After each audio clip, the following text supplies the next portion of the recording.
Welcome to IFAStories, where ancient wisdom meets modern storytelling. Step into the sacred world of Ifa, the Yoruba spiritual system, where every tale carries the power of divination, destiny, and deep cultural insight. Join us as we unravel the mysteries of the Orishas, the divine forces guiding our paths, Orunmila, the Iron Moles, and many more.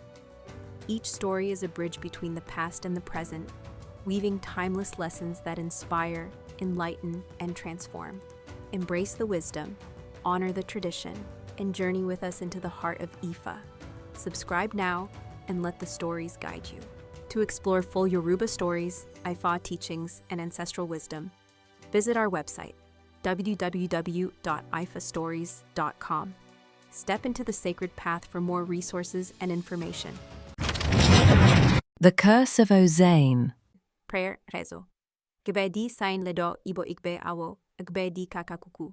Digaga yaye mugaga eya awo iya igagaon ikuya ele, adawo agbedi kaka agbedi lele, obori ataye ria, goba miaborotiti, adifa fun eluten shamila uoma aban, sorutan unko waranla, loda difa fun sun, loda difa fun aya, adifa fun runmila. Translation of the prayer. Ogbe Odi of Òsáìn, in Ado, at the sacred grove Ibo of the forest of initiates, Igbe Awo. Ogbe Odi, compact and dense. Kaka Kuku refers to something tightly packed or deeply rooted, the Odu as a compact body of mystery. Digaga Yeamugaga, offspring of the Awo mother, the mighty one from the place of death, Ikuya Ele, the diviner of Ogbedi, compact, humble under Ogbedi, who performs head cleansing, Oba Ori, for the mother, Iya. Used as a spiritual utterance, may denote divine presence or authority. Divination was performed for Elutensha Mila, child of Aban. Sorutan Unko Waranla performed divination for Òṣun. He also performed divination for the mother. Divination was performed for Orunmila. Pataki, sacred story. There were two Awos, Ifa priests, one who lived in the east and was named Digaga Yayao Awo, and the other who lived in the west and was named Mugaga Eya Awo. They did not know each other, and their lives were completely separate. Between them was a great distance, and in the center of this distance stood a mountain, which marked the boundary between both regions. In that mountain lived Òsáìn, guardian of secrets, herbs, roots, and sacred plants. One day, the Awo from the east, Digaga Yayao Awo, who lived with Sun, performed an Osode divination and received Sekbedi, which spoke, Ire Ariku Oyale Lese Runmila Sesi Ko.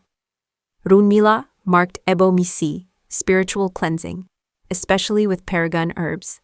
His wife, the daughter of Sun, gathered herbs for him, so he sent her to fetch the herbs for his bath. That same day, the Awo from the west, Mugaga Eya Awo, also consulted Ifa and received Ojibedi with the same message, and was likewise instructed to perform an Ebo Misi, using Paragun and Ewedundun. As he lived alone, he had to venture into the mountain to find the herbs.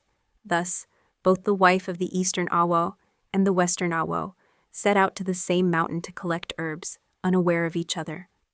Òsáìn, who dwelled in the mountain, was lying beneath a cedar tree, across from a coffee plant.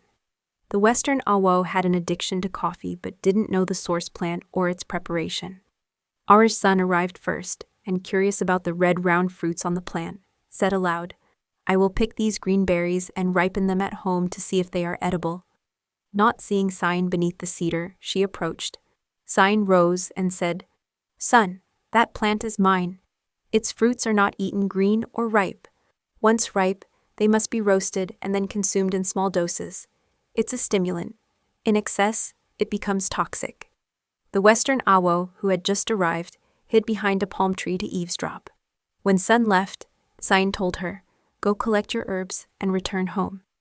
Once alone, the Awo revealed himself, excited to have overheard the secret behind his addiction. But Òsáìn told him, "You were listening. Now your only salvation is to promise never to drink coffee again.